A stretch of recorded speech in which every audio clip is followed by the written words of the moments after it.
잘 보이시나요? 네, 잘 보입니다. 네. 저 그러면 발표 시작하도록 하겠습니다. 안녕하세요. 저는 테조스 개발자 미덥에서 첫 번째 발표를 맡게 된 서윤영이라고 하고요. 네, 얼마 전에 JP 모건에서 이더리움의 경쟁자 체인 4개를 선정해서 발표를 했습니다. 여기 트윗을 보면 아시겠지만 테조스도 그 중에 하나로 꼽히게 되었습니다. 아마 테조스 체인을 잘 모르고 들어오시는 분들도 많으실 것 같아서 무엇이 테조스를 이렇게 특별하게 만들었는지 테조스 프로토콜에 대해서 먼저 소개를 좀 진행하도록 하겠습니다. 네, 테조스는 기존의 비트코인이나 이더리움의 단점을 해결한 대표적인 3세대 암호화폐로 불리는데요. 하드포크는 비트코인이랑 이더리움의 필수적인 문제죠. 네, 여기에 보시면은 비트코인이 아주 여러 개로 분열되어 있는 그림이 있습니다. 무엇 때문에 이렇게 여러 개의 비트코인이 되었을까요? 네, 다들 아시다시피 하드포크 때문입니다. 네, 하드포크가 일어나는 경우에 호환성 문제가 발생을 할 수가 있는데 정상적인 경우에는 이제 대다수 노드들이 새로운 버전의 하드포크 후 체인으로 점차 업그레이드하면서 통합이 되지만 업그레이드에 찬성하지 않는 쪽이 이전 버전을 그대로 고수하게 되면은 네트워크 붕괴는 사실상 영원히 지속될 수밖에 없는 것이죠. 하드포크에 대한 의견이 다른 두 그룹이 합의점을 찾지 못했기 때문에 분열이 일어나게 되는 것입니다. 다들 아시다시피 비트코인 캐시나 이더리움 클래식이 그렇게 분열이 되었습니다. 이 하드포크로 인한 분열은 암호화폐의 전반적인 가격 하락을 일으키고 좋지 않은 영향을 주겠죠, 체인에. 그런데 테조스는 하드포크 자체가 이제 필요가 없습니다. 이 테조스의 핵심은 온체인 거버넌스를 기반으로 한 스마트 컨트랙트 플랫폼인데요. 네, 온체인 거버넌스랑 업그레이드를 원하는 사용자들이 프로포저를 통해서 자신의 의견을 밝히고 온체인에서 투표를 진행을 하게 됩니다. 그리고 이후 가장 많은 동의를 얻은 프로포절로 자체 업그레이드가 진행이 되게 됩니다. 네, 투표 과정에 대해서 조금만 더 자세하게 말씀을 드리겠습니다. 여기 보시면 5가지 과정으로 진행이 되는데 프로포절이 일단 제안이 되고 실행이 되기까지 5단계 과정을 거칩니다. 각 과정은 5개 사이클 기간 동안 진행이 되게 되는데 한 사이클은 4,096개 블록이 생성되는 기간입니다. 보통 한 블록당 블록이 생성이 되는데 한 1분 정도 걸리기 때문에 한 사이클은 이틀에서 4일 사이, 그리고 5사이클은 14일 정도입니다. 그러니까 이 한 과정에 5사이클이 들게 되고 한 과정은 2주 동안 진행이 되게 되는 것이죠. 그럼 5개의 과정을 모두 완료하게 되면은 업그레이드가 일어나게 되는 것입니다. 여기서 2번이랑 4번에서 투표가 이루어지게 되고 수학적으로 계산된 정족수가 넘지 않게 되면은 이 과정이 실패했다고 판단을 내리게 됩니다. 근데 이 과정 5단계의 과정 중에 하나라도 실패할 경우에는 다시 1번으로 돌아가서 다시 시작하게 됩니다. 여기 밑에 제가 첨부해 놓은 링크를 따라가시면은 현재 제한되고 있는 프로포절들을 보실 수가 있고요.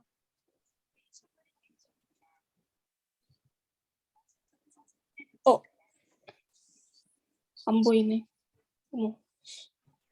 여기 그림이 있었는데 안 보이네요.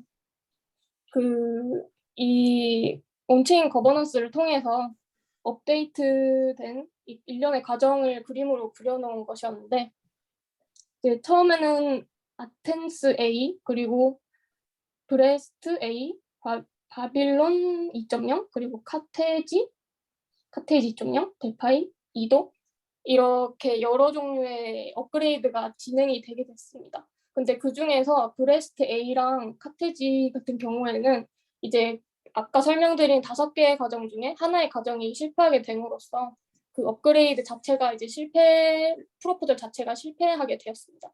결론적으로 이 업그레이드에 성공한 친구들은 아텐스 A랑 바빌론 2.0, 카테지 2.0, 델파이 2도 네, 이렇게 진행이 되게 되었고요.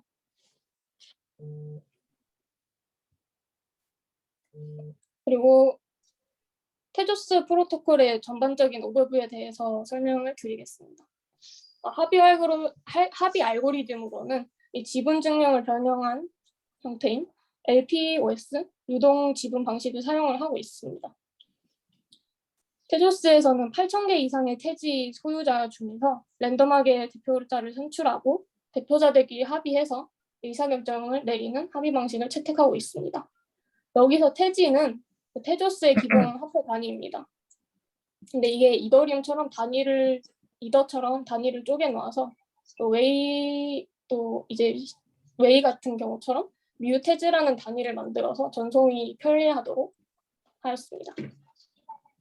이 8,000개 이상이 되지 않는 소액 홀더들은 아무에게나 딜리게이트를 통해서 자신이 가진 지분의 힘을 줄 수가 있습니다. 랜덤 방식이기 때문에 일정량의 토큰을 가진 누구나 테조스 합의 프로세스에 참여가 가능하고 네트워크 보안에 기여한 대가로 코인 양에 따른 보상을 받도록 설계가 되었습니다. 근데 테조스 참가자 중에 가장 중요한 역할을 하는 친구가 베이커인데요. 베이커는 누구일까요? 베이커는 이제 테조스의 블록 생성자를 일컫는 용어입니다. 근데 이게 테조스 개발팀에 프랑스인들이 많아서 붙은 별명이라고 합니다. 베이킹은 새 블록을 만드는 과정이고요. 베이커는 이제 8,000개 이상의 태즈를 가진 사람이면서 일정 수준의 컴퓨팅 파워를 가진 사람 중에 랜덤으로 선정이 되게 됩니다. 네, 여기 그림을 보시면은 약간 다르게 표시가 되어 있는데 예전에는 10,000태즈 이상이면은 참여를 할 수 있었지만 어떤 프로포즈를 통해서 이제 8,000개로 다운되게 된 것이죠. 이거는 좀 옛날 버전 그림이라서. 네. 그리고 근데 그래서 8,000개만큼의 태즈가 없는 경우나 아니면 컴퓨팅 파워가 그만큼 수준이 안 되는 경우에는 딜리게이트를 통해 가지고 베이커가 되는 능력을 갖춘 사람에게 태즈를 딜리게이트 할 수 있습니다. 해줄 수 있습니다. 근데 이게 태즈를 실제로 주는 게 아니라서 베이커들이 딜리게이터는 딜리게이트를 한 사람들을 뜻합니다. 네, 딜리게이터들의 태즈를 맘대로 쓸 수 있다는 뜻은 아닙니다. 네, 보통 베이커들은 태즈를 빌려준 딜리게이터들에게 일정 수익을 나눠주게 되고요. 네, 블록을 이제 다 뽑게 되면, 생성하게 되면 랜덤으로 선정된 32명의 인도서라고 표현된 평가단이 블록을 올바르게 생성을 했는지 확인을 하게 됩니다. 그 시간이 대략 한 블록당 1분 정도 걸리고 생성 후에는 이제 블록 보상을 받게 됩니다.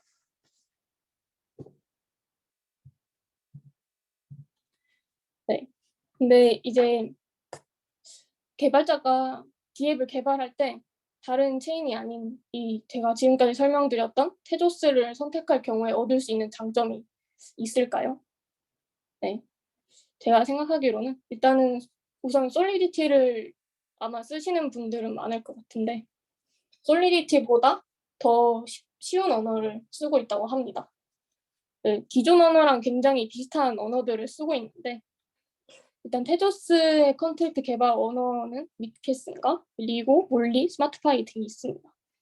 이 미켈슨은 테조스에서 이 스마트 컨택트를 실행시키기 위한 로우 레벨 스택 기반 언어라고 합니다. 그냥 EVM이랑 비슷하다고 생각을 하시면 되고요. 그리고 리고랑 몰리, 스마트파이는 유저를 위한 하이 레벨 랭귀지고 이것들이 이제 미켈슨으로 변환이 되고 이거를 스마트 컨트랙트로 실행을 시킬 수 있게 됩니다. 이러한 과정을 거쳐서. 네. 보시면은 스마트파이는 파이썬 기반의 언어로 파이썬과 굉장히 유사한 문법을 띄고 있고요. 그리고 리고는 이제 4가지의 서로 다른 문법을 지원을 하고 있는데 카멜 리고, 리즌 리고, JS 리고, 파스칼 리고 가 있습니다. 카멜 리고는 오카멜이라는 언어를 사용을 해서 사용했고, 리즌 리고는 리즌 ML, JS 리고는 자바스크립트, 파스칼 리고는 파스칼을 사용을 해서 만들었다고 합니다.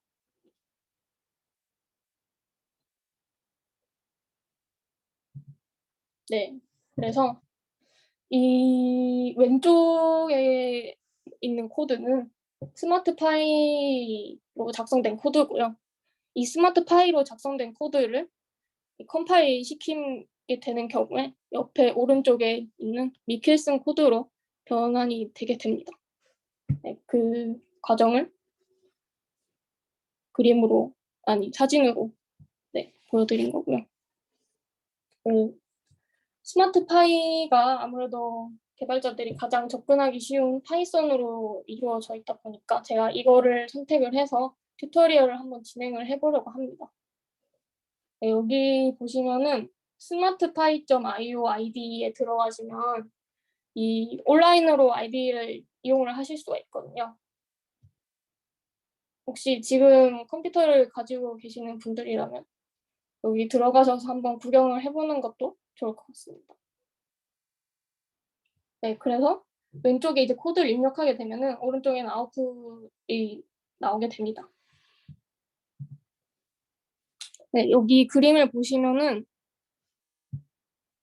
그 파이썬의 경우에 이제 임포트를 진행할 때 임포트 땡땡 s 뭐로 문법을 쓸 수 있는데 이 스마트파이라는 라이브러리를 가져오게 됩니다. 제일 먼저.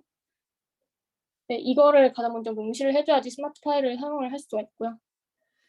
그리고 클래스를 디파인 하는 것도 그냥 파이썬에서 이용하는 방식 그대로 하시면 됩니다.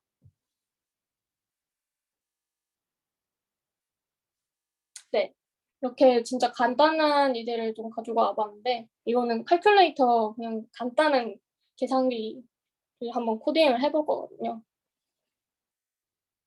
보시면은 이제 일단은 임포트 스마트 파일을 하고 그리고 칼큘레이터 클래스를 정의를 하게 됩니다. 그리고 이 테스트를 한 파일에서 진행을 할 수 있게 되는데 이 테스트, add 테스트, sp add 테스트라고 명시를 해줘야지 밑에다가 테스트를 사용을 할 수가 있습니다. 그래서 칼큘레이터라는 객체를 만들어서 이 시나리오에 넣어서 진행을 할 수 있게 되는 거고요. 여기서 보시면은 시나리오.verify는 결국에 이 C1의 그러니까 칼큘레이터의 객체에 있는 데이터의 밸류가 0인지를 확인을 할 수 있게 되는 겁니다.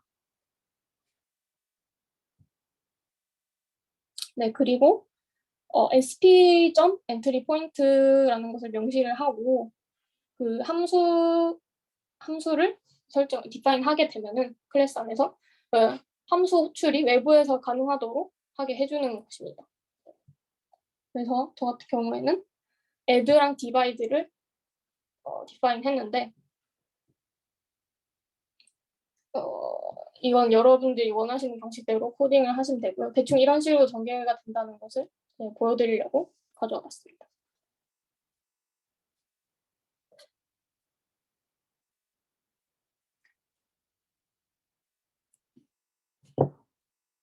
네, 그리고 이제 테스트를 진행을 하게 된 경우에 아까 만들어 놨던 add랑 divide 기능을 테스트를 해봐야겠죠. 근데 이 밑에 def 테스트 안에다가 이제 C1이라는 객체에 add를 하게 되고 그리고 verify를 통해서 또 이 add가 된 객체가 가지고 있는 데이터의 결과값이 4와 같은지를 확인을 할 수 있습니다. 이 divide도 마찬가지고요. 그리고 이 verify가 이제 함수 안에서도 쓰일 수가 있는데 이 divide의 경우에는 결국에 0으로는 나눌 수가 없기 때문에 일단 여기에서는 양수만 된다고 verify를 해두었습니다. 이렇게 간단한 튜토리얼은 지나갔고요. FA12라고 이게 ERC20이랑 비슷한 개념이라고 생각하시면 됩니다. 펀저블 에셋 스탠다드라고 EIP 같은 느낌의 T집이라는 게 있는데 그 T집 7에서 제안이 된 거고요. 여기를 보시면은 원래 그 오픈제플린에서 제공하고 있는 ERC20의 모든 이 트랜스퍼나 어프루브 같은 함수들을 다 이 테조스 안에서 정리를 하고 있습니다. 그러니까 솔리디티 ERC20에서 제공을 하고 있는 기본적인 ERC20을 위한 함수들은 다 여기서도 구현을 해놓았다고 볼 수 있고요. 네. 혹시 그 T집 7에 대한 것이 궁금하신 분이 계시다면 여기 링크를 따라가 보시면 자세한 내용을 아실 수 있습니다.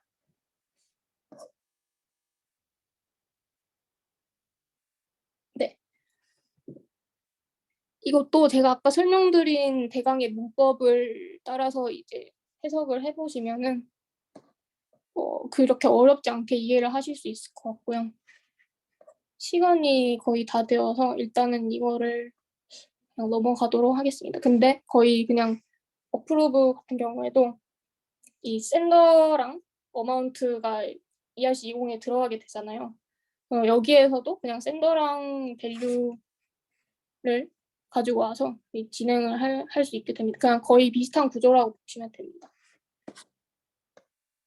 아마 그 요새는 쓰이지 않는다고 알고 있는데 그 파이썬 기반으로 한 바이퍼라는 언어랑 좀 비슷할 거라고 생각이 됩니다. 네. 혹시 궁금하신 분은 여기 아이디에 가시면은 템플릿이 굉장히 많이 있으니까 여기를 보고 좀 더 공부를 하시면은 좋을 것 같습니다. 네. 발표는 이상으로 마치겠습니다. 감사합니다. 네, 감사합니다. 그 진행 중에 그 개인 그 메시지로 혹시 발표 자료가 공유가 되는 건지 공유가 된다고 하면 어디서 볼 수 있는지를 물어봐 주신 분이 계셨는데 발표자님 네네. 그 자료 공유가 가능하실까요? 네네네. 공유해드리겠습니다. 여기 DM으로. DM이 아니라 챗 메시지로. 네, 감사합니다. 네. 네, 혹시 질문이 있으신 분들께서는 2부에 있는 Q&A 세션에 조금 이렇게 몰아서 해주셔도 될 것 같습니다. 그리고 이제 저희가 사전에 구글 폼으로 질문들을 수합을 했었는데 중복되는 부분들도 있고 이런 것들은 간단히 정리해서 2부에 딱 행사 분량에 맞추어서 전달드릴 수 있도록 해보겠습니다. 네, 다음은 이제 박지훈 개발자님의 발표가 있을 예정인데요. 지훈님 혹시 진행 괜찮으신가요?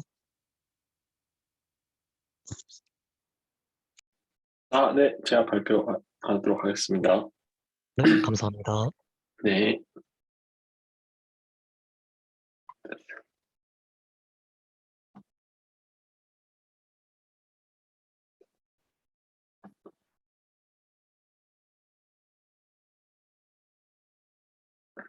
잠시만요. 죄송합니다.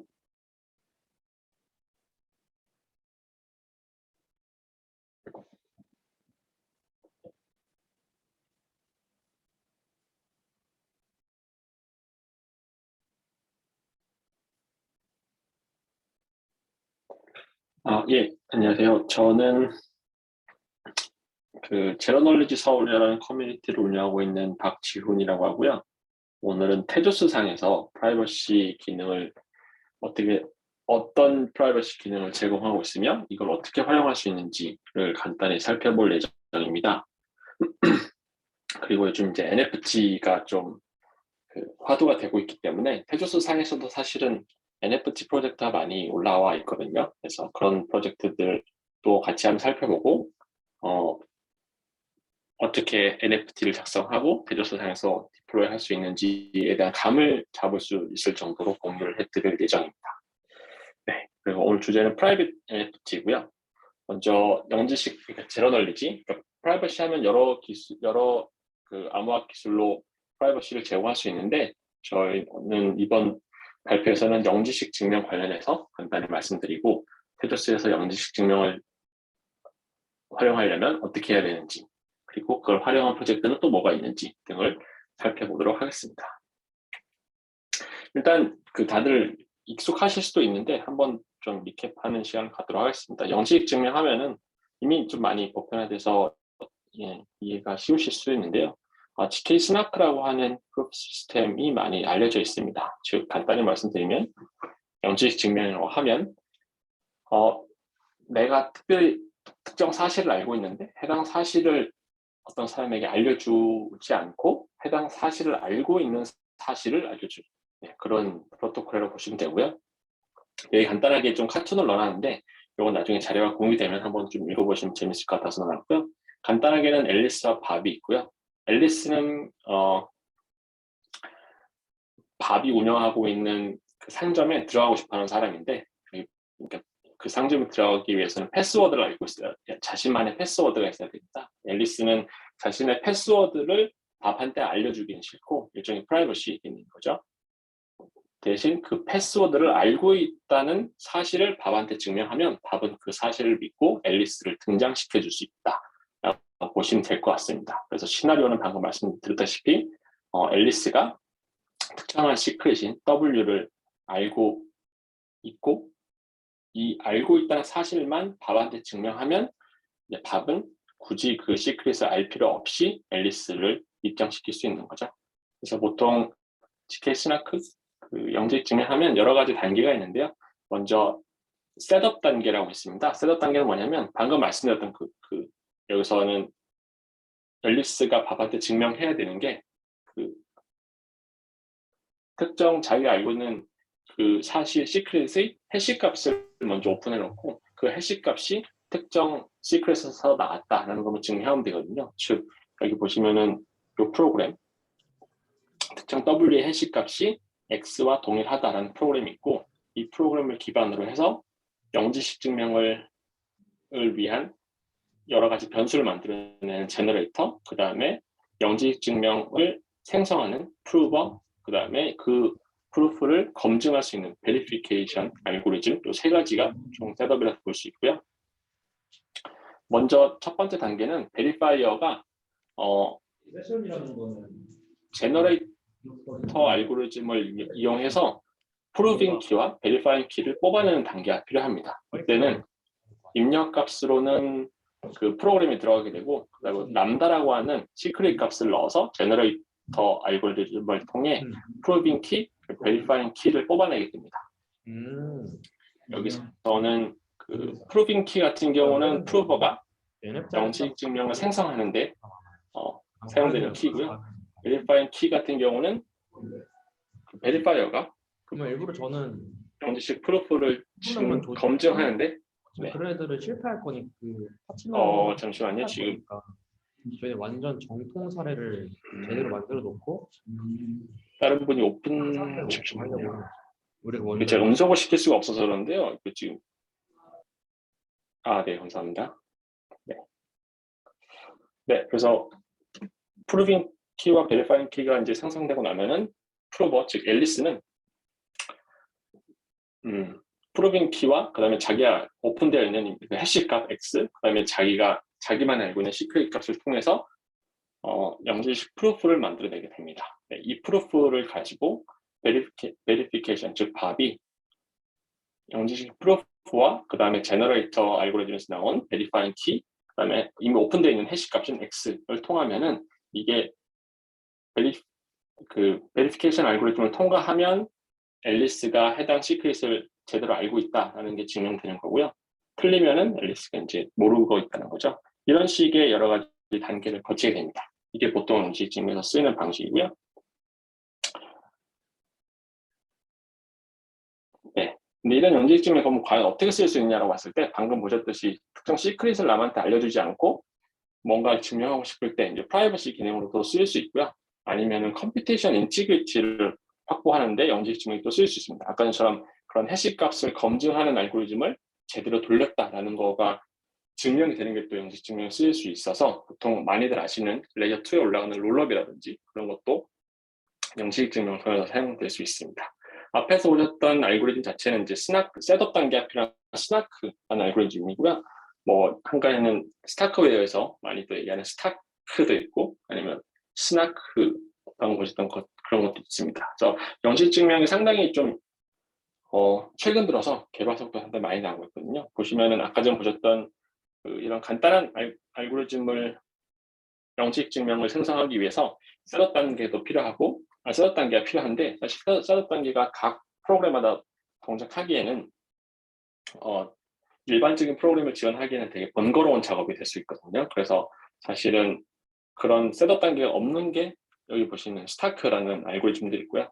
아니면은 스나크 계열 중에서도 해당 셋업 단계를 좀 더 간소화하게 한다든지, 아니면 유니버셜하게 어떤 다른 프로그램에서 만들어 놓은 셋업 단계에서 생성된 그런 키들을 이용해서 또 다른 키들을 생성한다든지, 그런 업데이터블 한 셋업 단계도 지원하는 스나크도 프로토콜이 많이 나와 있습니다. 그래서 그런 여러 가지 프로토콜을 이용하면은 상황에 맞게 쓰일 수 있을 것 같고요.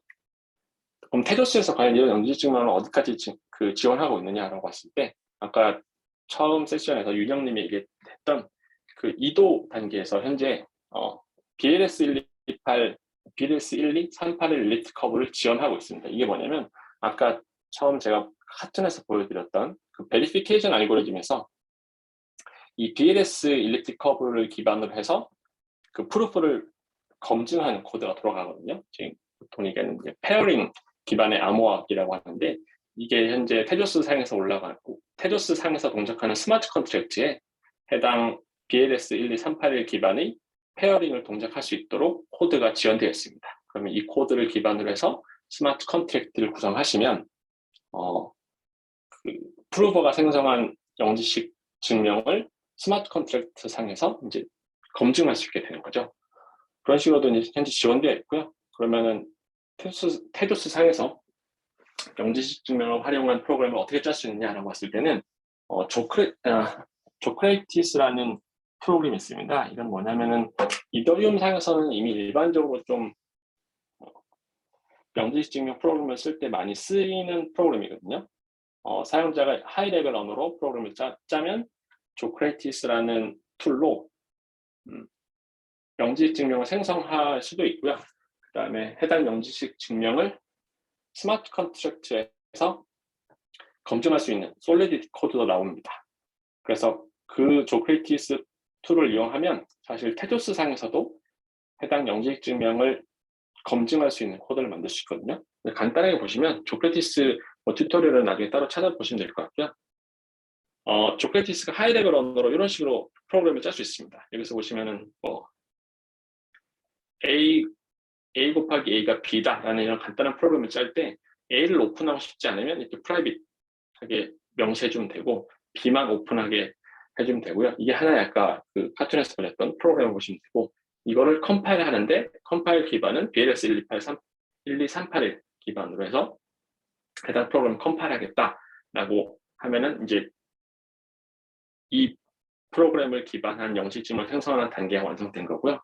그래서 아까 보셨던 셋업 단계를 거치고, 그다음에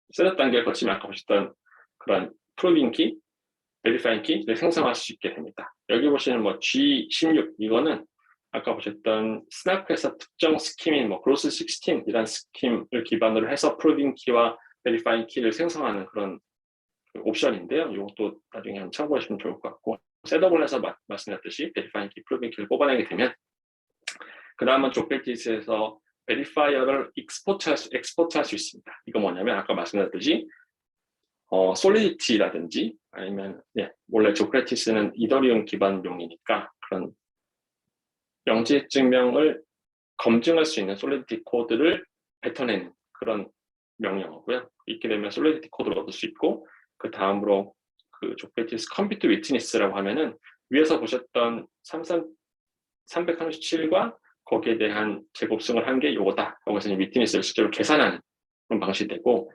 제너럴라이즈 프루프 하면은 실제 저희가 아까 말씀드렸던 영식 증명을 생성하는 코드가 됩니다. 그리고 베리파이 하면은 실제 조크레이티스에서 해당 프로프를 검증하는 코드까지 한번 해보실 수 있는데요. 이게 말씀드렸듯이 이더리움 기반이어서 원래는 이런 식의 코드, 베리파이어 코드가 나오게 됩니다. 근데 이거를 테조스 상에서도 사실은 아까 말씀드렸듯이 BLS 12381 릴리트 커브를 지원하는 코드가 다 있기 때문에 이런 식으로 바꾸면은 위에서 보셨던 이런 페어링 그 연산 같은 것도 쉽게 테조스 상의 스마트 컨트랙트로 짤 수가 있습니다. 이렇게 하면은 아까 말씀드렸던 그런 영지 증명을 테조스 상의 스마트 컨트랙트에서 검증할 수 있게 되는 거고요. 그래서 테조스 상에서 현재 이런 그 영지 증명을 스마트 컨트랙트에서 검증하는 건 지원이 되고 있다는 거를 아시면 좋을 것 같습니다. 그러면은 아까 말씀드렸듯이 영지 증명에 쓰이는 가장 티피컬한 케이스가 있는데 롤업이 있습니다. 롤업도 많은 분들이 아시겠지만 뭐 이더리움 상에서 옵티미스틱 롤업도 있고 GK 롤업도 있습니다. 네. 그래서 오늘은 영식 증명 관련된 거니까 GK 롤업 관련돼서만 살펴볼 예정. 요것만 잠깐 살펴볼 예정인데요. 테조스 상에서도 현재 뭐 이더리움 상에서 레이어 2 관련돼서 얘기 많이 나오고 있지만 테조스 상에서도 롤업은 현재 연구가 되고 있고요. 실제로 노마딕 랩스에서 GK 롤업을 실제로 현재 디플로이 해놨고 다른 옵티미스틱 롤업도 현재 디플로이 되어 있는 걸로 알고 있습니다. 그래서 그런 것도 참고해 보시면 테조스 상에서도 정말 많은 일들이 일어나고 있구나, 여기서도 개발을 해보면 좋겠다라는 생각이 드실 수 있을 정도로 많은 프로젝트가 진행되고 있습니다. 그래서 롤업 같은 경우도 사실 크게 어려운 건 아니고요. 생각해 보시면 롤업이 오프체인에서 발생한 트랜지션을 오프체인에서 검증하고 이 검증이 제대로 됐다라는 것만 레이어 1인 테조스 스마트 컨트랙트 사이에서 검증을 하면 되는 거잖아요. 그래서 구성할 때 보통 이런 식으로 구성하면 됩니다. 롤업 어카운트 같은 경우는 이제 스마트 컨트랙트, 테조스 레이어 1에서 디플로이된 스마트 컨트랙트고요.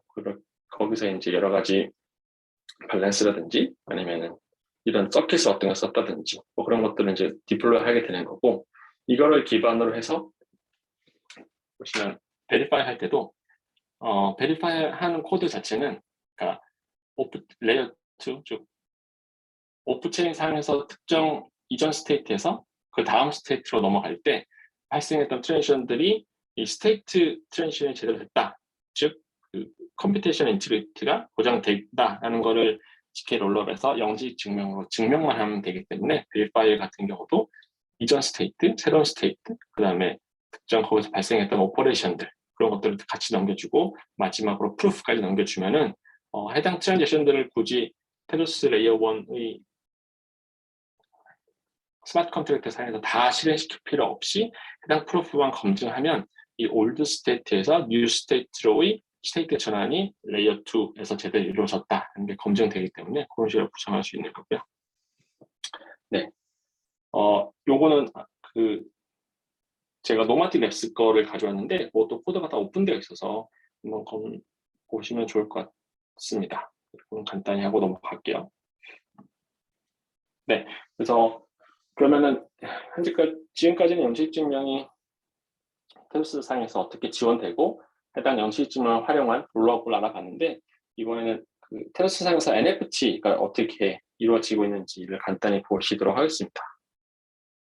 NFT는 사실은 여기 익스플로어 테조스 가면은 많이 나와 있거든요. 실제 NFT 프로젝트들이 여러 프로젝트가 있습니다. 마켓플레이스도 있고요, 아니면 도메인이라든지, 아니면 실제 이런 제가 보통 알고 있는 NFT 프로젝트들이 많이 나와 있습니다.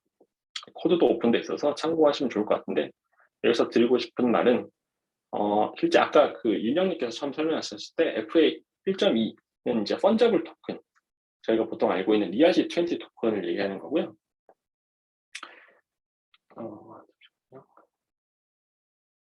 네, ERC20 토큰을 얘기하는 거고, 그게 아니고 사실은 FA2를 이용하면 non fungible 토큰 NFT를 생성할 수 있게 되어 있습니다. 즉 이제 뭐 사실 NFT가 특별한 게 아니고 그런 토큰 스탠다드를 맞추는 거잖아요. 그래서 여기서도 마찬가지로 그런 토큰 스탠다드를 이미 FA2에서 이미 명시해 놓았고요. 그게 이제 TGIP 쪽에서 다 같이 스탠다드를 맞춰 놓은 상태입니다. 그래서 보시면 이것도 한번 보시면 좋을 것 같은데, 이미 알고 있는 이더리움 상에서 ERC7일 같은 그런 인터페이스와 거의 유사하게 많이 맞춰놓은 케이스라서 이더리움 상의 그런 경험이 있으시다면 테조스 상에서도 크게 어려움 없이 NFT를 디플로이 해보실 수 있을 것 같습니다. 네, 뭐 튜토리얼도 상당히 잘 돼 있거든요. 저희한테 보시면은 실제로 아까 보셨던 방금 보셨던 그 FA2 스탠다드를 이용해서 NFT를 생성하는 것도 이제 자세히 나와 있고요. 이거 말고도 윤영님이 설명해 주신 스마트파이라는 프로토콜 그 프로그램 언어를 이용해서 네, 관련된 걸 똑같이 할 수 있는 그런 튜토리얼도 잘 되어 있습니다. 시간이 되시면 나중에 한번 해보시면 좋을 것 같고요. 이런 식으로 NFT도 테조스상에서 많이 지원하고 있습니다. 그러면 오늘 마지막으로 드릴 말씀이 그러면 NFT를 사실 디플로이하는 그러니까 퍼블리시하는 거는 그게 문제가 안 될 수도 있는데 사실 NFT 하시는 분들도 얘기 들어보면 프라이버시를 은근히 중요시 여기시는 분들이 많이 있더라고요. NFT 자체도 사실 가격도 많이 상당히 나가고 내가 어떤 NFT를 가지고 있는지를 사실 알리게 되면 이게 여러 공격 포인트도 될 수도 있고 아니면 불필요한 그런 정보가 유출되는 케이스도 있잖아요. 그래서 그럴 경우에 NFT를 사실 프라이빗하게 만드는 것도 가능합니다.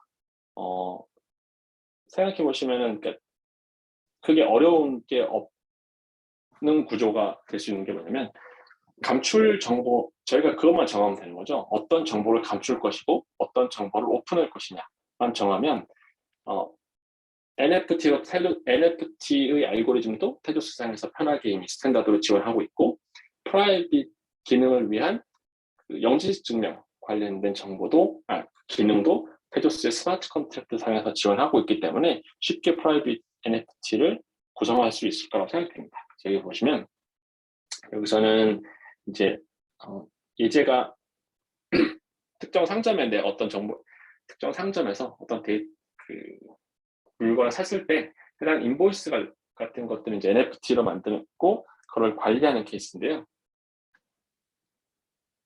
네, 보시면 인보이스 자체에 대한 정보가 이렇게 쭉 있고 이 인보이스 정보를 머클 트리로 스마트 컨트랙트에서 관리하게 되어 있습니다. 근데 이 관리할 때 이 머클 트리 관련된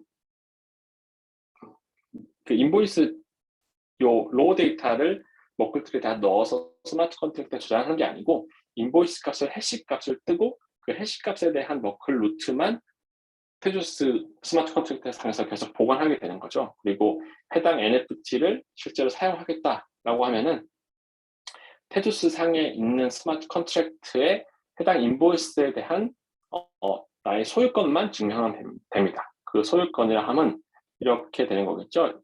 특정 인보이스가 어디에 위치하고 있고 이 인보이스에 대한 이 머클 루트까지 머클 패스를 내가 증명할 수 있고 그리고 머클 패스가 테조스 상의 스마트 컨트랙트에 저장하고 있는 머클 루트랑 같다라고 하는 프로그램을 그 영지식 증명으로 돌리면 되는 거고 그때 인보이스 이 로 데이터는 프라이빗하게 두면 되는 거고요. 이런 패스라든지 루트 값은 퍼블릭하게 두면 제가 원하는 인보이스 값은 감출 수가 있게 되는 거죠. 그런 식으로 하게 되면 사실 NFT에 대한 구체적인 정보는 감추면서도 해당 NFT를 누구한테 전송한다든지 아니면 소유권을 이전한다든지 그런 기능을 이제 할 수 있게 되는 거죠. 네, 그래서 밑에 보시면 치킨 스나크를 많이 이용한다고 했을 때 아까 보셨던 그런 그 내부에서 그 프로그램을 어떻게 만들어야 되냐라고 봤을 때는 아까 방금 보셨다시피 머클 프루프를 일단 포함하는 거, 머클 프루프 증명이 제대로 되었다라는 것을 CK 스나크를 이용한 해당 프로그램에서 증명하면 되는 거고, 그리고 내가 트랜잭션을 보냈는데, 그러니까 이 인보이스에 관련된 소유권을 옮길 때 트랜잭션을 보냈는데 해당 트랜잭션에 보통 서명을 하잖아요. 그 서명 값도 검증이 제대로 되었다. 그 다음에 인보이스를 하기 위해서 내가 어마운트, 즉 충분한 돈을 가지고 있다. 이거를 GK 스나크를 통해서 증명을 하게 되면 여기서 불필요한 정보들, 내가 프라이빗하게 감추고 싶어하는 정보들, 그러니까 보시면은 뭐 특정 인보이스라든지 아니면 나의 밸런스 정보라든지 그런 거를 선택적으로 감출 수 있게 되고요. 그 정보를 굳이 오픈하지 않으면서도 해당 NFT가 소유권 이전된다든지 그런 동작을 할 수 있도록 프로그램을 이렇게 응용할 수 있습니다. 네, 이런 것들은 이제 여러분들의 NFT를 어떻게 구성하는지 만드는지 따라 다 자유도가 있게 되는 거고요. 그 자유도가 있게 되는 이유는 테조스 상에서 이런 GK스나크 같은 영지 증명을 검증하는 코드가 이미 스마트 컨트랙트에서 지원이 되고 있기 때문에 가능하다는 것을 말씀드립니다. 네, 시간이 다 돼서 네, 여기까지고요. 그래서 말씀드렸던 바는 영지 증명이 테조스 상에서도 이미 지원되고 있고 이를 이용하면 기존에 나와 있던 NFT라든지 그런 거에 프라이버시 기능, 그다음 부가적인 기능들을 제공할 수 있다는 거를 이제 설명드렸습니다. 네, 제 발표는 여기까지 하면 될 것 같고요. 네, 다음으로 오인혁 교수님께서 관련된 내용을 발표를 해주시고 나머지는 Q&A 세션을 가지면 될 것 같습니다. 감사합니다. 네, 감사합니다. 네, 오현옥 교수님 괜찮으실 때 발표 시작해 주시면 감사드리겠습니다. 잠깐만요.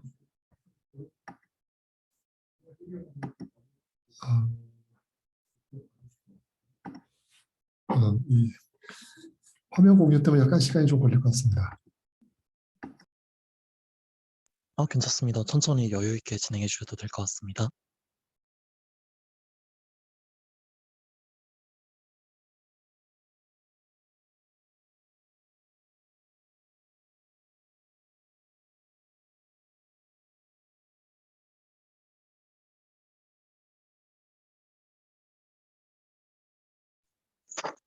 네, 앞서서도 이제 스마트파이라던가 익스플로러 테조스 등 다양한 이제 어떤 개발자 인프라나 도구들을 이렇게 소개해 주셨기 때문에 오늘 발표 들으시고 좀 더 궁금증이 있으신 분들은 접속해 보셔도 될 것 같습니다. 네, 이제 교수님 발표 진행해 주시면 될 것 같습니다. 감사합니다. 네, 안녕하세요. 네, 안녕하세요. 화면 잘 보이시죠? 네, 잘 보입니다. 네, 발표 시작하도록 하겠습니다. 저는 한대학교이고 그리고 이제 G크립토라고 하는 랩 벤처 회사도 이제 만들어서 운영하고 있는 오현옥입니다. 제가 이제 랩 소개랑 그리고 저희가 하고 있는 영지 증명 연구 그리고 상용 커머셜 소프트웨어들 이런 거에 대해서 좀 발표를 드리도록 하겠습니다. 저는 이제 한양대랑 국민대랑 같이 조인트로 연구를 하고 있고요. 뭐 보시다시피 뭐 학생들하고 개발자들이 있고 네, 그렇게 개발하고 있습니다. 주로 이제 연구하는 분야는 GK 스나크 아까 앞에서 박주호님께서 말씀하셨던 그 GK 스나크 관련된 리서치 쪽을 하고 있고요. 그래서 멤버십 프루프라든지 뭐 인크립션, 그다음 리커시브 스나크 이런 것들을 이제 고속으로 영지 증명을 생성할 수 있는 그런 기술들을 연구하고 있습니다. 그리고 이런 GK 스나크 기술을 이용해서 블록체인에서 프라이버시를 보장하는 그런 응용들 개발 쪽도 하고 있고요. 그 다음에 앞에서도 말씀하셨듯이 영지 증명 GK 스나크를 이용한 롤업 기술, GK 롤업 기술도 개발을 하고 있습니다. 네, 그리고 프라이버시 스케일러빌리티뿐만 아니라 이 영지 증명을 사용해서 애플리케이션도 개발하고 있는데요. 저희가 이제 개발한 3년쯤 된 게 전자투표. 아마 그 첫 번째 발표하셨던 테조스에서 뭐 투표로 모든 걸 하고 있다 뭐 이런 걸 말씀하셨는데 아마 여기랑도 관련이 있을 것 같습니다. 네, 그래서 저희가 비밀 투표가 보장되는 영지 증명 기반 투표 시스템을 지금 개발하고 있고 네, 조만간 한 2월, 3월 정도에 릴리즈를 할 계획이 있습니다. 그리고 앞에서 박지훈 님께서 프라이버시 프리저빙한 그런 펀저블, non-fungible 토큰 트랜스퍼를 말씀하셨는데 저희가 이제 만들고 있는 오디터블 프라이버시 프리저빙 토큰 트랜스퍼. 네, 그래서 이 기술은 현재 한국은행 CBDC에서 채용돼서 저희가 이제 구현을 하고 있습니다. 그리고 NFT 관련돼서 프라이버시를 보존하는 그런 물류 및 정품 인증 관련된 기술도 저희가 개발을 하고 있습니다. 먼저 투표 쪽을 말씀을 드리면 저희가 이제 개발하는 투표 시스템은 영지 증명을 사용을 하고요. 그리고 이제 비밀 투표를 지원을 합니다. 그래서 비밀 투표를 지원한다는 얘기는 누가 투표했는지 그리고 누가 투표했는지는 당연히 이제 인크리션 되어 있겠죠. 그래서 누가 투표했는지 알 수 없는 그런 투표 시스템이 되겠습니다. 그래서 선관위가 투표 내용을 이제 디크리션 해가지고 내용을 보더라도 이 투표가 도대체 누가 투표했는지는 알 수가 없는 거죠. 그래서 이 투표 자체는 오직 유권자만 자기가 투표를 하는 거고 어떤 사람 투표할 수 없고 그 내용도 알 수가 없습니다. 그러면서도 뭘 보장하냐면 엔드-투-엔드 베리피케이션을 보장을 하거든요. 무슨 얘기냐면 투표한 사람은 자기의 표가 개표된 결과에 포함되어 있음을 누구나 다 공개적으로 검증할 수 있는 거죠. 즉 개인은 자기 표가 개표에 포함됐다는 걸 확인할 수 있으면서도 그 누구도 이 사람이 누구한테 또는 이 사람이 투표했는지를 알 수 없는 그런 투표 시스템을 저희가 개발을 하고 있습니다. 당연히 이제 조작 불가는 블록체인을 사용하기 때문에 한번 들어간 투표는 바꿀 수 없고요. 그리고 선거 관리자조차도 뭐 가짜로 투표를 만든다든지 대신해서 투표를 한다든지 그런 것들이 불가능한 그런 투표 시스템이 되겠습니다. 그래서 이런 투표 시스템은 저희가 이제 블록체인 쪽에 다오가 많이 있으니까 이 다오 쪽으로도 확장을 할 생각이 있고요. 그 전에 일단은 먼저 이런 그냥 그 소셜한 투표 시스템을 먼저 개발해서 오픈을 할 계획에 있습니다. 네, 그리고 두 번째로는 감사 가능한 프라이버시 보장 블록체인 디지털 자산 거래 시스템, 그러니까 펀저블 토큰 시스템이라고 생각하시면 되겠고요. 영지 증명을 사용을 하고 그래서 익명성을 보장합니다. 즉 누가 누구한테 보냈는지 얼마만큼의 액수를 보냈는지를 감출 수 있는 그런 기법을 개발했습니다. 그러면서도 이제 오디팅을 지원하거든요. 왜냐하면 오디팅을 지원하지 않으면 그 안티머니 론더리, 즉 자금 세탁 방지법에 저촉이 돼서 그러니까 시장에서 정부에서 허가를 받을 수가 없기 때문에 이제 감사 기능을 지원을 해서 감사 권한이 있는 사람은 내용을 열어볼 수 있지만 감사 권한이 없는 일반 사람들은 블록체인의 내용을 봐도 어떤 내용인지 알 수 없게 하는 그런 시스템을 개발했습니다. 그래서 이 기술은 이미 구현을 마쳤고 현재 이제 한국은행 CBDC에 들어갈 예정에 있습니다. 작년에 이제 국가 암호 공모전에서 최우수상을 받았습니다.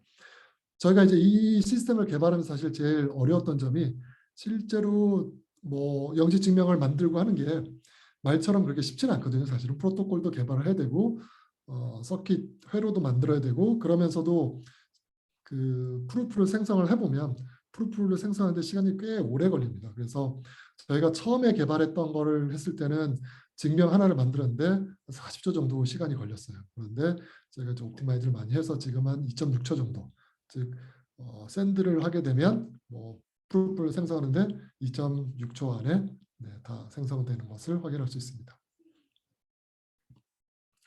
그리고 물류 및 정품 인증에 관해서 말씀을 드리면 블록체인상에서 우리가 뭐 물류가 누가 누구한테 어떻게 데이터가 가고 또 어떻게 전달돼 가고 이런 것들을 뭐 구현하는 그런 많은 프로젝트들을 아마 보셨을 텐데 그런 지금까지 현재 프로젝트는 대부분 프라이빗 블록체인을 많이 사용을 하고 있거든요. 그 이유가 프라이버시 문제가 있기 때문입니다. 즉 만약에 프라이버시를 그대로 노출하게 되면 회사 기밀이 노출될 수가 있겠죠. 그래서 우리 회사에서 몇 개의 제품을 만들어서 어느 납품처에 전달되는지 이런 것들이 이제 경쟁회사에 공개되면 곤란하기 때문에 뭐 지금까지는 프라이빗 블록체인을 사용했었는데 사실 지금 세계적인 추세가 프라이빗 블록체인을 사용하지 않고 다 퍼블릭 블록체인을 사용하고 있는 추세고요. 퍼블릭 블록체인을 사용하는 경우에는 이 프라이버시 문제를 해결해야만 이런 물류라든지 물류를 거꾸로 따라가면서 어떻게 유통 과정을 거쳤는지 보는 그런 이력, 즉 정품 인증 이런 걸 우리가 해결할 수 있을 텐데요. 이런 것을 이제 해결할 수 있는 그런 기법도 영지 증명을 통해서 저희가 개발을 하였습니다. 그리고 마지막으로 저희 현재 이제 GK 롤업 쪽을 연구를 하고 있습니다. 그래서 GK 롤업이라고 하는 거는 뭐 대부분 잘 아실 것 같은데 뭐 트랜잭션 여러 개 있으면 얘를 롤업 서버로 보내고 그럼 롤업 서버가 이 트랜잭션들을 다 모아가지고 하나의 트랜잭션을 만들고 그다음에 이 다 모은 트랜잭션이 제대로 수행된 게 맞다. 그거에 대한 증명만 붙여서 마이너한테 보내게 되면 마이너는 실제로 이 트랜잭션을 다 수행해 보지 않고 이 증명을 확인해 보는 것으로써 트랜잭션이 맞다는 것을 빠르게 확인할 수 있어서 성능을 올리고 가스피를 줄일 수 있는 그런 기법이 되겠습니다. 그래서 현재 이제 이 롤업에 관련돼서 많은 회사들, GK 연구하는 사람들이 많이 노력을 하고 있고요. 이런 GK 롤업을 사실은 만들어서 가장 큰 바틀렉은 이제 롤업하는데 걸리는 시간, 즉 GK 스나크를 만드는데 걸리는 시간이 상당히 이제 오래 걸리는 그런 문제가 있습니다. 그리고 그래서 이 시간을 짧게 만드는 것도 굉장히 중요하고요.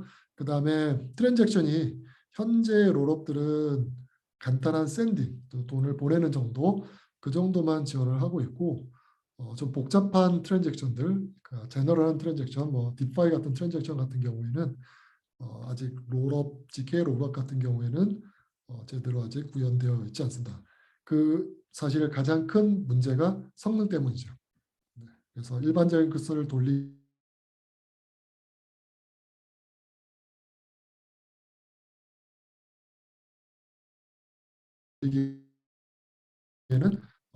연구 개발을 하고 있습니다. 네, 그래서 저희가 하고 있는 일을 간단하게 말씀을 드렸고, 특별히 이제 아제로스라고 앞에서 말씀드렸던 프라이버시를 보존하는 그런 펀저블 토큰 트랜스퍼에 대해서 좀 더 자세하게 발표를 드리도록 하겠습니다. 먼저 이제 퍼블릭 블록체인에서 데이터 프라이버시 문제가 된다는 거는 아마 잘 아실 수 있을 겁니다. 왜냐하면 퍼블릭 블록체인에 있는 내용은 다 볼 수 있고 그걸 열어보면 사실 주소를 보면 주소가 특히 이제 산 사람들한테 다 바인딩이 되어 있기 때문에 해당 주소가 누구가 소유한 건지 알면은 모든 개인 거래를 다 파악을 할 수가 있겠죠. 그래서 퍼블릭 블록체인에서는 이런 프라이버시 문제가 굉장히 중요하고요. 이런 이제 그 토큰 트랜스퍼에서 프라이버시를 해결하기 위해서 나왔던 코인들이 이제 대시 코인이라는 것도 있었고 모네로 코인이라는 것도 있었습니다. 대시 코인 같은 경우에는 믹서를 사용했죠. 그래서 중간에 믹서가 있어서 뭐 갑이 을한테 5원을 보내고 병이 저한테 7원을 보내고 갑이 저한테 1원을 보내려고 한다. 그러면 이 내용을 갑이 X한테 6원을 보내고 병이 그러니까 X는 여기서 믹서입니다. 믹서가 7원을 보내는 식으로 만들고 그다음 믹서가 모아서 을한테 5원, 믹서가 정한테 8원 이런 식으로 이제 믹서가 중간에서 다리를 놓는 거죠. 그래서 이렇게 모여 있어서 보면 도대체 갑이 을한테 보낸 건지 정한테 보낸 건지 얼마를 보낸 건지 어느 정도 감출 수 있는 이런 이제 믹서를 사용하는 방법이 있었습니다. 근데 이제 믹서를 사용하는 경우에 이슈가 되는 게 믹서를 믿어야 되는 이슈가 있죠. 믹서가 제대로 정말로 전달을 제대로 한 건지 그리고 또 믹서는 이런 정보들 누가 누구한테 보내는 정보를 다 갖고 있기 때문에 사실 믹서를 열어보면은 모든 그 개인 정보를 알 수 있는 그런 이제 한계점이 있었고 믹서 자체가 일종의 중앙화된 서비스이기 때문에 탈중앙화의 그런 철학적인 관점에서도 좀 맞지 않는 그런 문제점이 있습니다. 모네로 코인은 원타임 어드레스를 사용하는 기법이고요. 즉 매번 보낼 때마다 이제 받는 주소가 조금씩 바뀐다라고 보시면 될 것 같고 그런 경우에도 이제 누가 누구한테 보낸지 계속 쫓아가면은 이 돈의 소스를 알 수 있는데 그거를 방지하기 위해서 링 서명이라는 것을 사용하고 있습니다. 즉 보내는 사람은 여러 명 중에 한 명이죠. 그래서 갑을 병정부 5명 중에 한 명이 보낸 거고 밑에도 이 중에 한 명이 보낸 거고 밑에도 이 중에 한 명이 보낸 거고 즉 여러 명 중에서 소스가 누군지 5명 중에 한 명으로 좀 소스가 누군지를 찾아내는 걸 어렵게 만든 게 이제 링 서명이 되겠습니다. 그럼 5명이 아니라 이걸 뭐 100명으로 하면 훨씬 더 우리가 찾기 어려운데 왜 5명으로 제한하고 있느냐? 링 서명의 문제점이 이 사람의 숫자가 늘어나면 늘어날수록 서명의 길이도 길어지거든요. 그래서 링 서명에 들어가는 사람의 수를 너무 많이 늘리면 트랜잭션의 길이가 너무 길어지기 때문에 이 길이를 이제 제한을 하고 있고 따라서 프라이버시를 보장할 수 있는 익명성의 크기가 어느 정도 제한이 있습니다. 그리고 초창기의 모네로 코인 같은 경우에는 보내는 돈의 양은 그냥 그대로 드러냈었거든요. 근데 이렇게 되면 돈의 액수가 특이한 경우 171원을 보냈다. 그러면 돈의 액수를 쫓아가다 보면 어느 정도 링커빌리티가 생겼죠. 그래서 연결성이 생겨서 그거를 감추기 위해서 이제 암호화를 시켰는데 암호화를 시키게 되면 문제가 이 돈이 정말로 음수가 아니라 양수의 돈을 보냈는지 이런 것들을 우리가 보장을 해줘야 되겠죠. 그래서 이거를 보장하기 위해서 현재 모네로 코인 같은 경우에는 이 돈의 양수라든지 이런 범위를 보장해 줄 수 있는 영지 증명을 또 붙여서 만들고 있습니다. 네, 그러면 이제 블록체인에서 프라이버시가 문제가 된다고 했었는데 그럼 프라이버시 문제를 해결하기 위해서 어떻게 하면 될까? 이제 쉽게 생각할 수 있는 게 트랜잭션이 있으면 트랜잭션을 암호화해가지고 그냥 블록에 올리면 되지 않을까 생각할 수 있는데 이렇게 되면 공격자 입장에서는 내용을 모르니까 개인정보가 보호되는 것 같지만 실제로 마이너들도 도대체 이 내용이 뭔지 알 수가 없기 때문에 이게 맞게 보낸 건지 이 사람이 1코인을 보냈는지 마이너스 1비트코인을 보냈는지 이런 걸 알 수 없어서 트랜잭션을 확인할 수 없다는 그런 이제 문제점이 생깁니다. 따라서 암호화만 가지고는 불충분하고 더 많은 내용이 필요한데 그게 이제 영지 증명이 되겠습니다. 즉 트랜잭션을 암호화하고 그러면서도 영지 증명으로 이 트랜잭션이 유효하다. 예를 들어서 보내는 돈이 0보다 크다. 그리고 보내고 났더니 보낸 사람의 지갑에 들어있는 돈이 여전히 음수가 아니더라. 이런 것들을 증명으로 붙여가지고 암호화된 트랜잭션과 증명을 같이 트랜잭션으로 블록체인에 저장하는 거죠. 그럼 마이너 입장에서는 암호화된 트랜잭션의 원래 데이터가 뭔지는 모르겠지만 암호물에 대한 증명값을 확인하는 것으로서 이 트랜잭션이 맞다는 것을 확인할 수 있기 때문에 프라이버시를 보장하면서도 우리가 유효한 트랜잭션이다라고 하는 것을 확인할 수 있는 방법이 되겠습니다. 그래서 이제 영지 증명이 프라이버시 보장하는 트랜스퍼에 많이 사용이 되고 있습니다.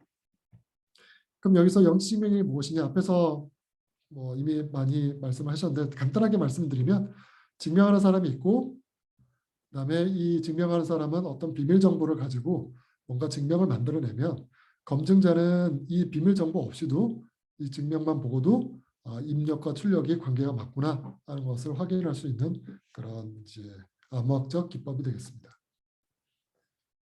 네, 그래서 이 영지 증명을 사용하려면 실제로 무슨 코드를 짜고 이를 컴파일 해가지고 프루프를 만들게 되는 거고요. 네.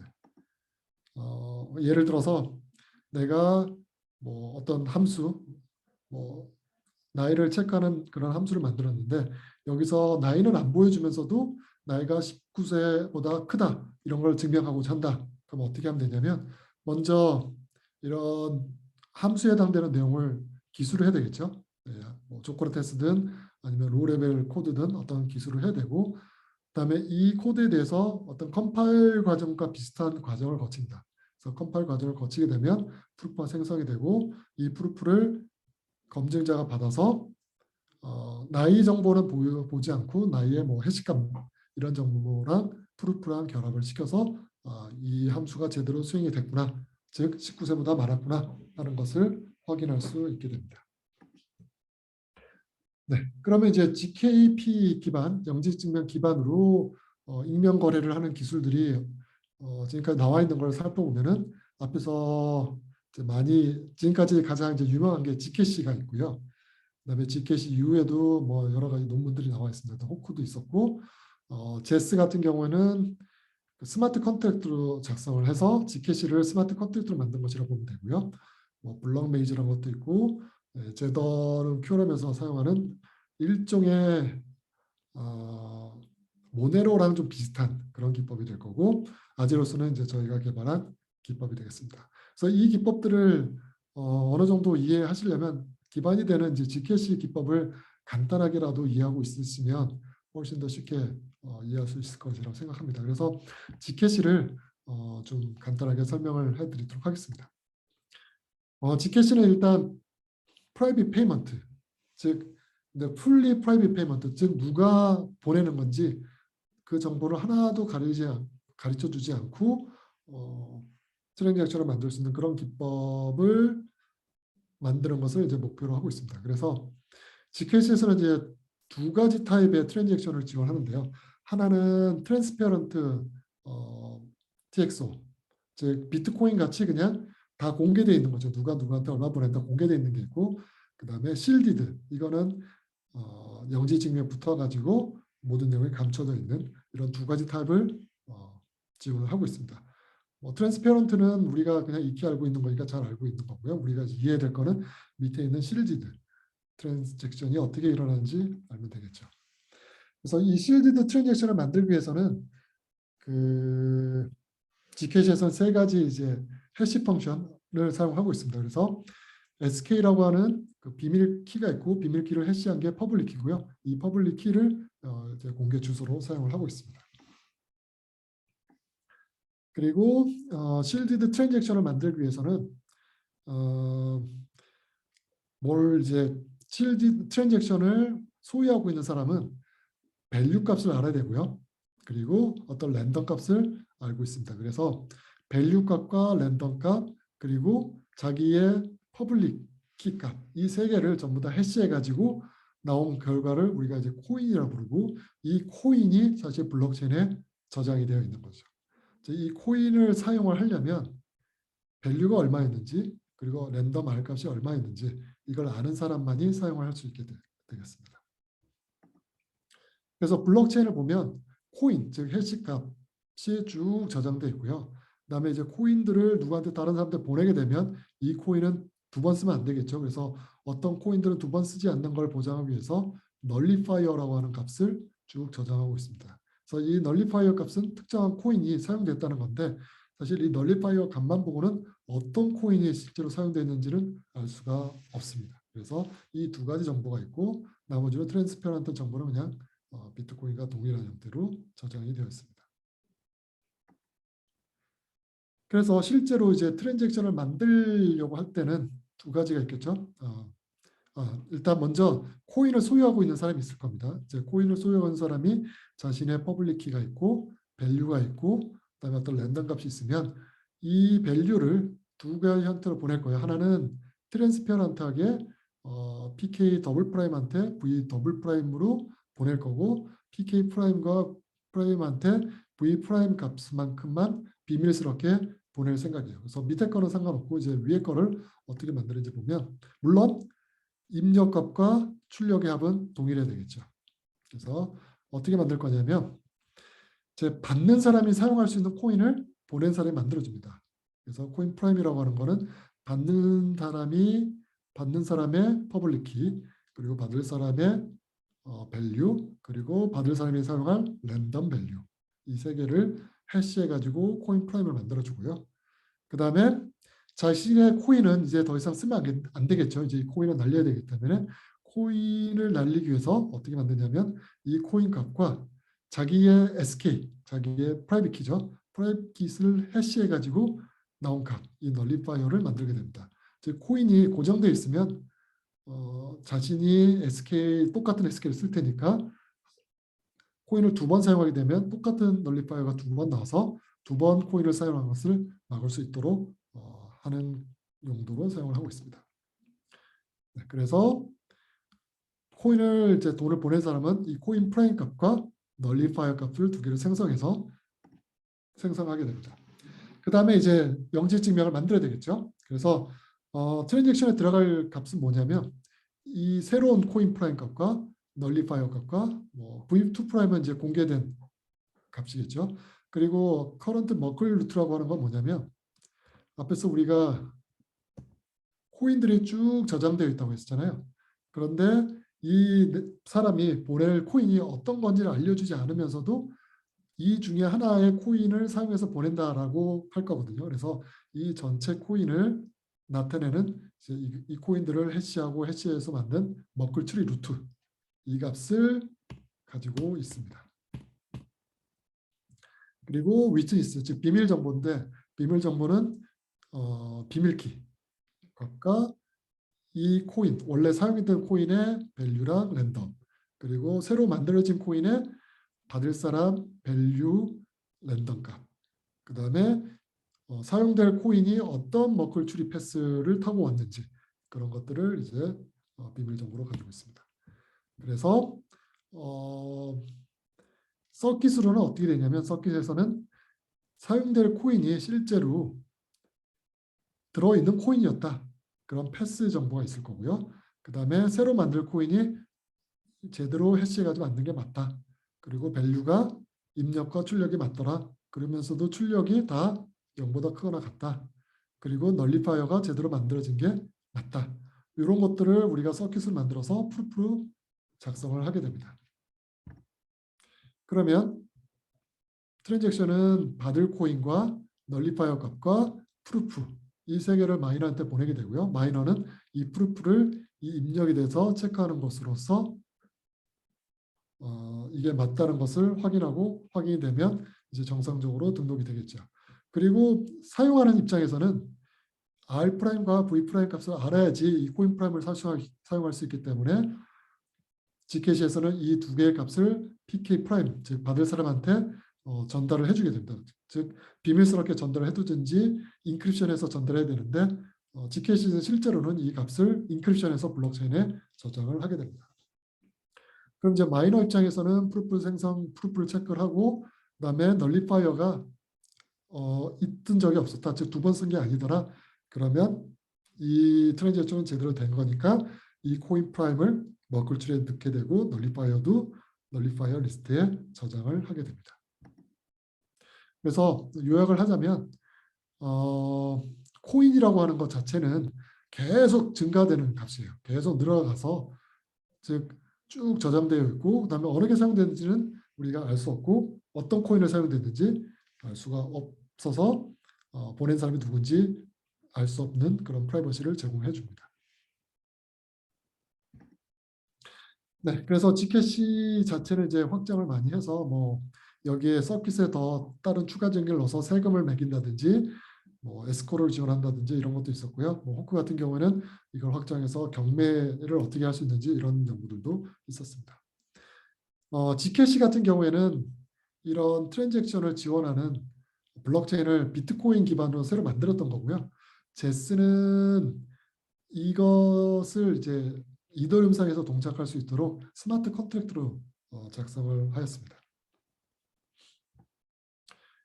블록메이지 같은 경우에는 G캐시 같은 경우는 트랜잭션 언스펜드 트랜잭션 오픈 모델인데 보통 우리가 사용하는 그런 뭐 이더리움이든지 이런 경우는 다 어카운트 기반이기 때문에 G캐시를 이제 어카운트 기반으로 할 수 있도록 뭔가 좀 바꿨습니다. 그래서 커밋으로 원래 돈을 보내게 됐는데 그거를 한쪽을 마치 지갑으로 보내는 것처럼 해서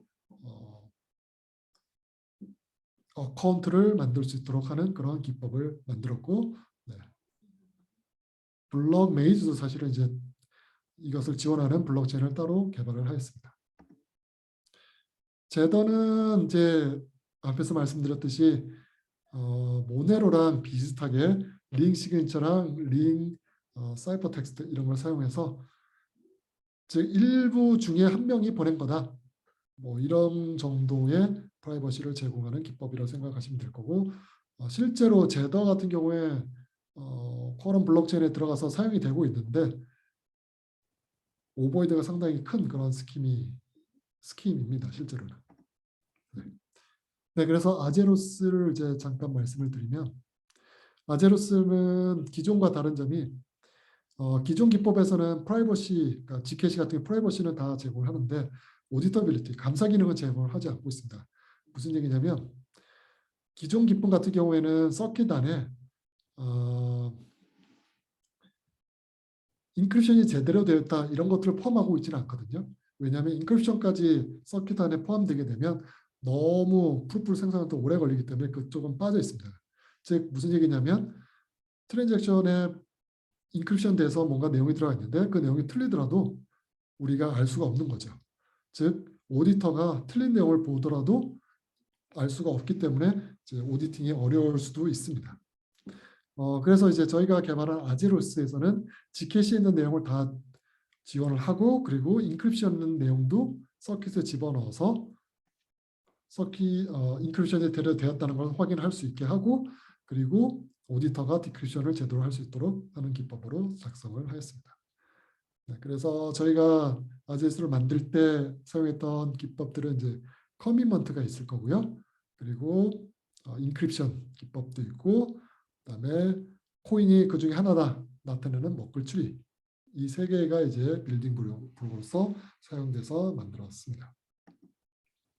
그래서 키를 보면 오디터가 열 수 있는 오디터 키가 있고요. 그다음에 각 개인들이 내용을 열 수 있는 유저 키가 있고 그다음에 돈을 보내는 데 사용하는 그런 키가 있습니다. 그리고 돈을 보낼 때 사용되는 이제 함수가 GK 트랜스퍼라는 함수가 있는데요. 이 GK 트랜스퍼는 돈을 보내는 건지 받는 건지 이런 것들을 이제 다 감추는 형태로 해서 저희가 작성을 했습니다. 네. 그래서 사이퍼텍스트를 만드는 법, 그다음에 오디팅하는 방법 이런 것들을 작성이 되었고 시큐리티도 저희가 이제 다 증명을 했는데 뭐 시큐리티 뭐 대충 5가지 정도가 됩니다. 즉 어드레스 입장에서는 보면 이 내용이 다 인크립션 되어 있기 때문에 이게 도대체 어떤 내용인지 전혀 알 수 없다는 것과 그 다음에 트랜잭션들이 다 언링커블, 즉 이 돈이 어느 소스로 나왔는지 갈 수 없다는 것, 그다음 트랜잭션 non malleability, 즉 이 트랜잭션을 바꿀 수 없다는 것, 비밀 정보, 시크릿 키가 없으면은 새로운 트랜잭션을 만들거나 받은 트랜잭션을 바꿀 수 없다는 것, 그다음 밸런스, 돈이 없는데 돈을 쓸 수 있게 그런 건 있을 수가 없겠죠. 이거는 이제 영지증명으로 보장해 주는 거고, 그리고 오디터빌리티, 오디터는 데이터의 내용을 볼 수 있다. 이런 것들을 이제 저희가 제공하고 있습니다. 그래서 저희가 이제 실제로 구현을 다 했고요. 네. 그래서 실험을 한번 돌려봤습니다. 그래서 위에 첫 번째 거는 리눅스 상에서 돌렸고요. 인텔 프로세서. 두 번째는 맥북 M1 에어 상에서 돌렸고, 세 번째 건 인텔 칩 맥이고, 네 번째 거는 안드로이드 갤럭시를 썼고, 마지막 거는 이제 아이폰에서 돌린 결과가 되겠습니다. 그래서 보면은 뭐 여러 가지 표가 있지만 중요한 게 여기서는 그 프루프 시간이 되겠습니다. 그래서 여기 프루프 시간을 보면 인텔 프로세서에서 우분투에서 돌리면 한 0.6초 정도 프루프 생성하는데 이 정도 걸리고요. 그다음에 M1에서는 2.5초, 그다음에 인텔 데스크탑이죠. 2.7초, 그다음에 안드로이드에서 한 4.5초, 아이폰에서 3.1초 이 정도 시간이 걸리고 있습니다.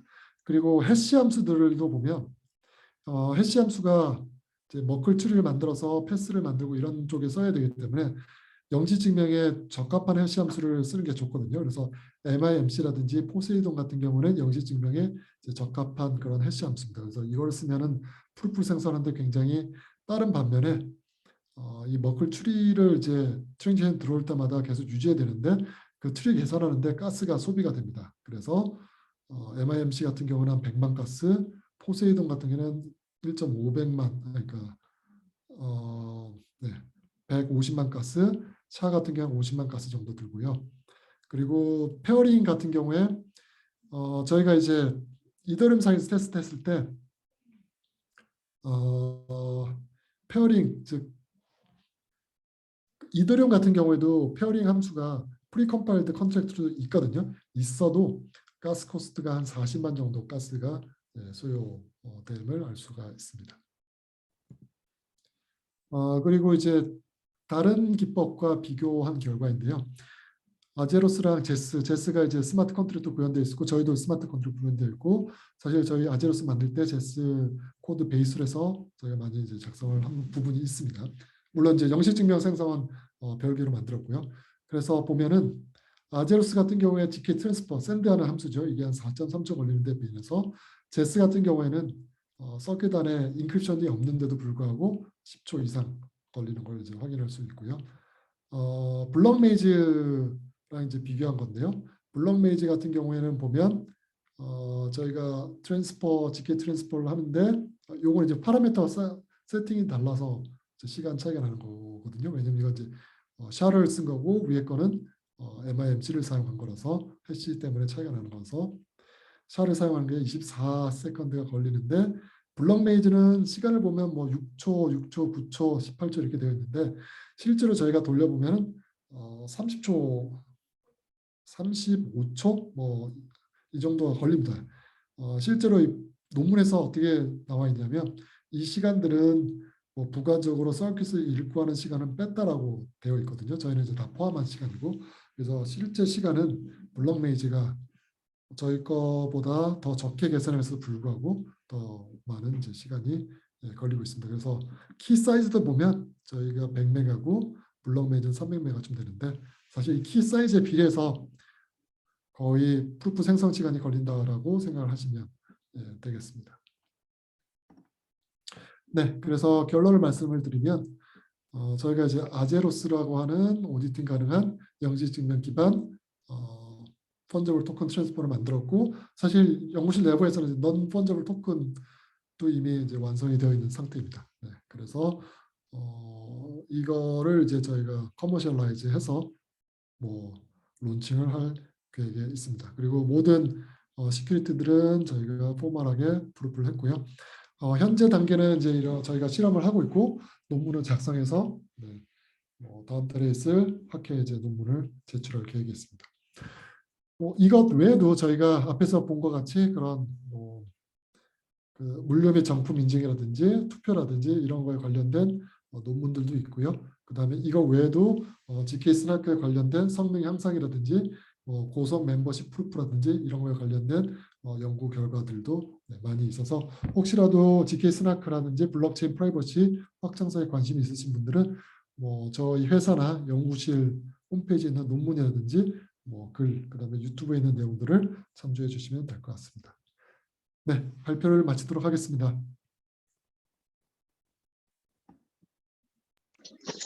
네, 교수님. 아제로스 제품 설명과 그리고 이제 GK를 중심으로 이제 프라이버시 부분에 대해서 좋은 인사이트를 쉐어링해 주셔서 감사합니다. 네, 저희가 지금 약간은 조금 지연이 되어서 진행이 되고 있는데 저희가 기존에 수업해 놓은 어떤 질문들을 그 톡방을 통해서 조금 이제 지훈님 그리고 윤영님께 공유드린 바가 있습니다. 그리고 아마도 이제 교수님의 발표를 들으면서도 이제 조금 질문이 있으신 분들이 계실 텐데 혹시 괜찮으시면은 그 발표자님들께서 질문을 이제 좀 하나 정도씩 골라서 이렇게 답변해 주시고 또 이제 원래는 네트워킹 세션이 준비되어 있는데 이 부분은 참가자분들이 괜찮으시다라고 하면은 별도로 나중에 이제 그 오늘 이렇게 발표자님들께서 발표해 주신 자료를 공유할 겸 해서 나중에 이제 따로 톡방 같은 걸 만들거나 디스코드 같은 걸 만드는 식으로 조금 대체를 해볼 수가 있을 것 같습니다. 네, 혹시 다들 괜찮으신가요? 네, 그러면 괜찮으시다라고 생각을 하고 그 다음에 지금 교수님께서 간단하게 저희가 사전 수업했던 질문들을 보내드리도록 하겠습니다. 네, 그리고 혹시 괜찮으시면은 교수님께서도 그 발표 자료 공유해 주시면은 공개할 수 있는 범위 안에서만 공유해 주시면은 저희가 후속적으로 참여자분들께 공유 드리도록 하겠습니다. 혹시 이 부분 괜찮으실까요? 네, 저도 그러면 이 채팅창에 바로 공유해 드리도록 하겠습니다. 네, 감사합니다.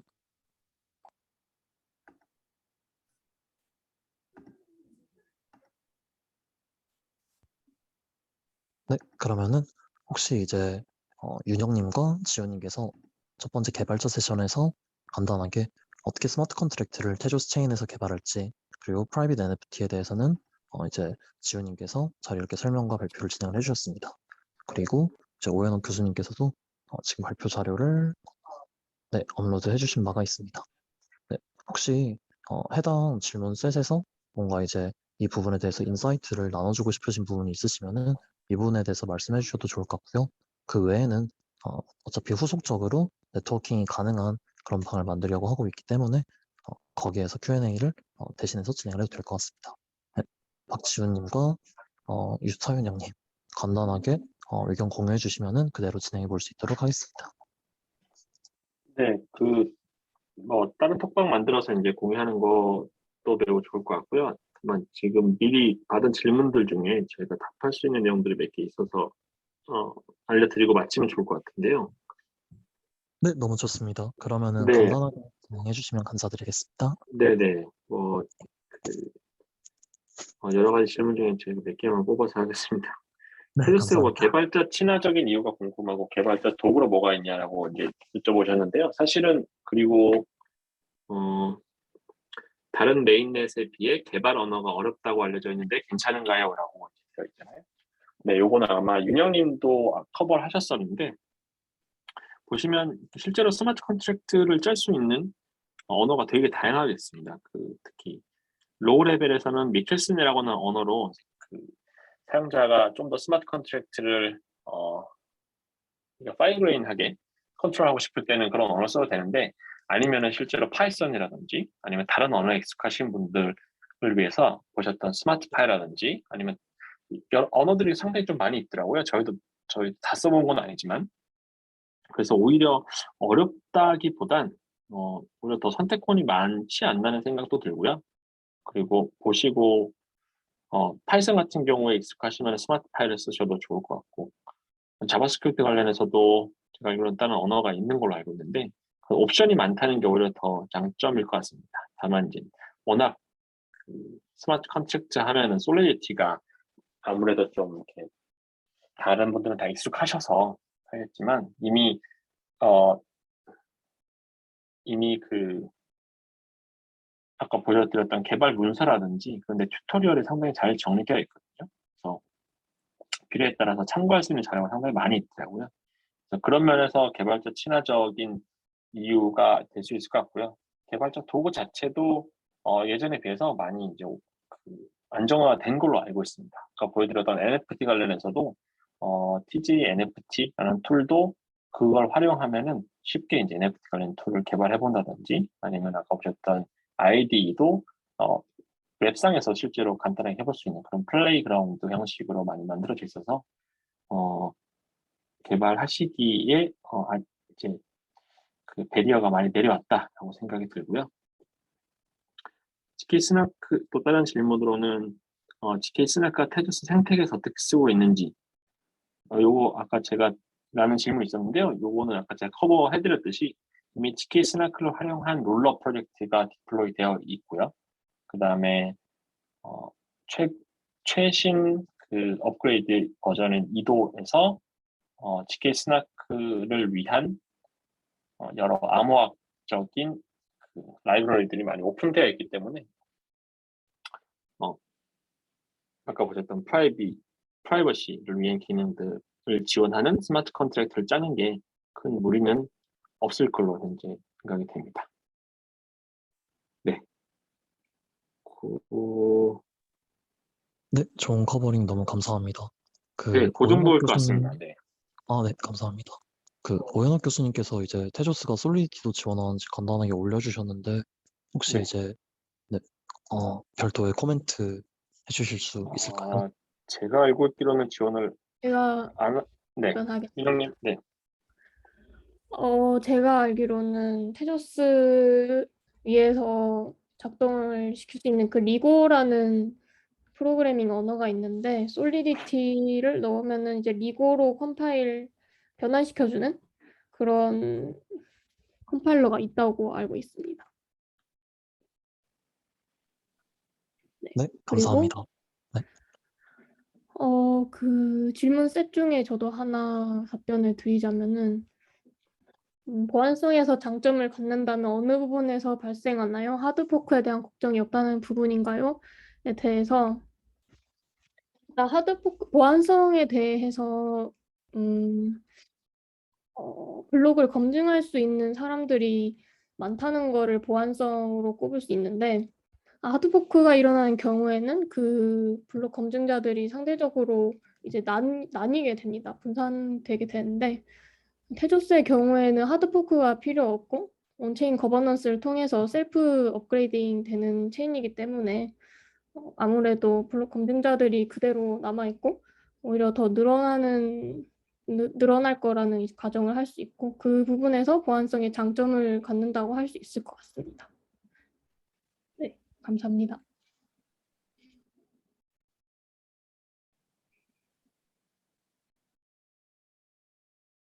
네, 감사합니다. 그러면 혹시 오연학 교수님께서도 별도로 약간 답변하시고자 하는 질문이 있으실까요? 저는 뭐 테조스 쪽은 제가 잘 알지를 못해서요. 실제로 개발 과정에서 맡을 어려움이 테조스 기반은 모르겠지만 GK 스나크 기반에서는 어려움이 많을 것으로 제가 대답을 할 수 있을 것 같긴 한데 실제 개발했을 때, 그러니까 저희 같은 경우는 이제 실제 서비스를 개발하고 있고 뭐 하고 있는데 개발해 보면 의외로 성능이 굉장히 느린 부분이 많이 있거든요. GK 스낙 같은 경우에. 그리고 그래서 그거를 옵티마이즈하는 게 굉장히 좀 어려운 부분이 있었고요.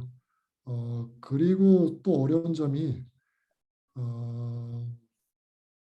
개발도 개발인데 프로토콜을 실제로 디자인해서 그것이 맞다는 거를 이제 증명을 하고 나서 개발을 해야 되는데 그런 점이 사실 좀 어려운 점이 있습니다. 그러니까 GK 스나크를 그냥 이용하는 측면에서도 보면 잘 알려져 있고 잘 디파인되는 프로토콜이면 그래도 좀 쉬운데 만약 본인이 뭔가 새롭게 만들어서 해야 된다 그러면 좀 어려운 점이 있을 것 같고요.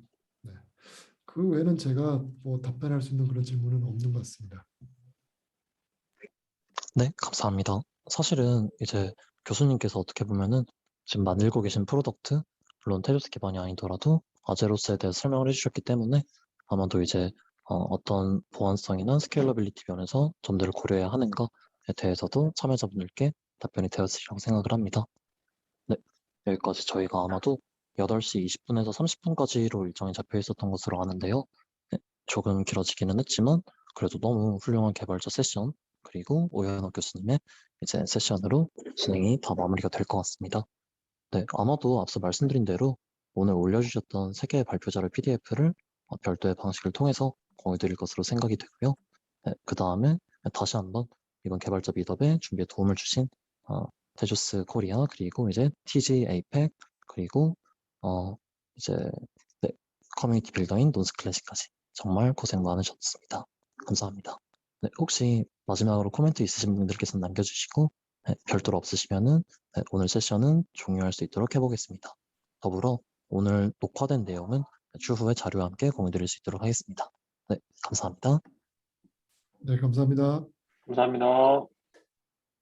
네, 감사합니다.